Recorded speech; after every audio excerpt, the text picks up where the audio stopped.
बनी इसराइल के बेबस लोग उसके गुलाम थे। वो उन पर जुल्म ढाता, उनके बेटों को कत्ल कराता और औरतों को जिंदा रहने देता। एक दिन उसके दरबार में नजूमियों ने एक अजीब खबर दी। ए बादशाह, एक बच्चा बनी इसराइल में पैदा होगा जो तेरी बादशाहत खत्म कर देगा। फिरौन के चेहरे पर वहशत छा गई। उसने जालिमाना हुक्म दिया कि बनी इसराइल के हर नौज़ायदा लड़के को कत्ल कर दिया जाए। घरों में रोने की आवाजें गूंजने लगी, माओं के दिल दहल गए। मगर कौन था जो फिरौन की बात न मानता? उन्हीं दिनों एक नेक औरत ने एक चमकता हुआ खूबसूरत बच्चा जन्म दिया, हजरत मूसा अलैहिस्सलाम। वो जानती थी कि अगर फिरौन के सिपाही जान गए तो ये मासूम बच्चा जिंदा न बचेगा। दिल में खौफ था मगर अल्लाह पर ईमान भी था। उसी लम्हे अल्लाह ताला ने उनके दिल में एक इल्हाम डाला, अपने बच्चे को दूध पिलाती रहो, जब तुझे खौफ हो तो उसे एक संदूक में रखकर दरिया में छोड़ देना, गम न करना, हम उसे तुम्हें वापस लौटाएंगे और उसे अपने रसूलों में शामिल करेंगे। रात का वक्त था, चांदनी दरियाए नील पर फैली हुई थी। हजरत मूसा अलैहिस्सलाम की वालिदा ने आंसुओं के साथ एक लकड़ी का संदूक तैयार किया, उसमें कपड़े बिछाए, अपने मासूम लाल को लिटाया और आहिस्ता आहिस्ता दरिया के पानी में बहा दिया। उनके लबों पर सिर्फ एक फिक्रा था, ए अल्लाह, इसे अपनी अमान में रखना। संदूक दरिया के पानी पर बहता रहा,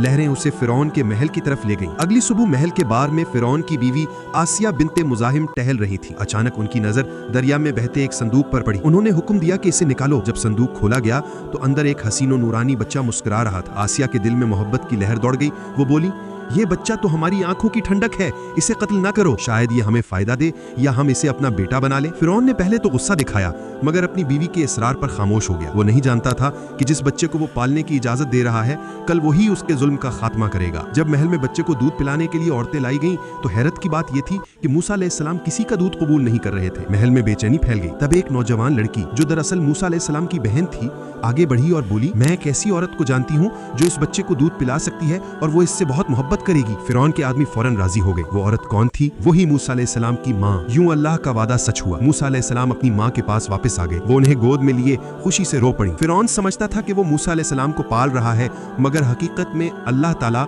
अपने नबी की हिफाजत अपने दुश्मन के घर में फरमा रहा था। वक्त गुजरता गया और वही बच्चा जो दरिया के रहमो करम पर छोड़ा गया था एक दिन अल्लाह का नबी बनकर आया और उसी फिरौन के सामने खड़ा होकर ऐलान किया, मैं अल्लाह का रसूल हूँ, बनी इसराइल को आजाद कर दे। ये था अल्लाह की कुदरत का वो हैरान कुन मंजर जहां एक माँ का खौफ, एक नबी की हिफाजत और एक जालिम की नादानी सब एक साथ नजर आते हैं। अल्लाह चाहे तो दुश्मन के घर को भी अपने दोस्त की पनागाह बना देता है। इख्तितामी पैगाम, ये वाकया हमें ये सबक देता है कि जब दिल अल्लाह पर यकीन रखता है तो दरिया भी मुहाफिज बन जाते हैं, जालिम भी नादान खिदमतगार। अल्लाह की तदबीर वो मोजिज़ा है जो खामोशी से तकदीर बदल देती है।